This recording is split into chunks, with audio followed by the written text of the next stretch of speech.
일단 별거로 이혼을 하려고 하는 분들은 상대방이 현재 이혼을 원하는지 아니면 강력하게 원하지 않는지를 확인해 봐야 합니다. 보통 장기간 별거하는 경우에는 상대방도 암묵적으로 이혼을 원하는 경우가 대부분이기 때문에 쉽게 이혼을 할 수 있습니다. 이때는 상대방이 적극적으로 이혼을 원한다라고 하면 협의 이혼을 하는 것이 좋습니다. 상대방이 협조가 되기 때문에 재산 분할 등 할 것이 없다라고 하면 협의 이혼을 하는 것이 좋습니다. 그런데 만일 상대방은 암묵적으로 이혼을 원하지만, 즉 반대하지 않지만 법원에 참석을 하지 않거나 또는 어디에 살고 있는지도 모르고 연락도 안 되는 경우에는 이때는 이혼 소송을 하면 됩니다.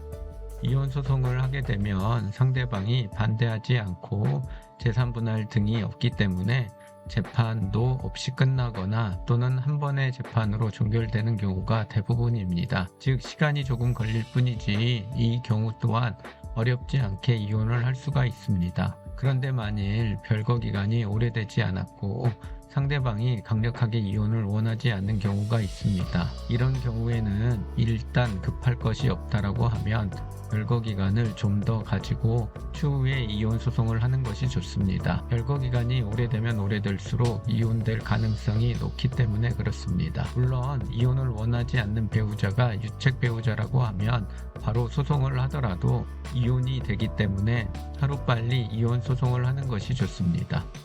별거 기간이 오래되지 않았고 재산 분할할 대상이 있다라고 하면 일단 양 당사자가 합의 시도를 해봐야 합니다. 합의가 되면 반드시 합의서를 작성한 후 협의 이혼을 하거나 아니면 이혼 조정 신청을 해야 합니다. 그런데 만일 합의가 되지 않았다라고 하면 이 경우 또한 이혼 소송을 해야 합니다. 협의 이혼은 반드시 양 당사자가 모두 법원에 참석해서 신청서를 작성한 후 숙려 기간이 종료된 이후에 반드시 양 당사자가 같이 가서 증명서를 받은 후 가까운 구청이나 시청에 신청을 해야 합니다. 그와 달리 이혼 소송의 경우에는 단순 이혼만 청구하는 경우에는 한 번만 재판을 참석하면 되고 종결이 되는 경우가 대부분입니다.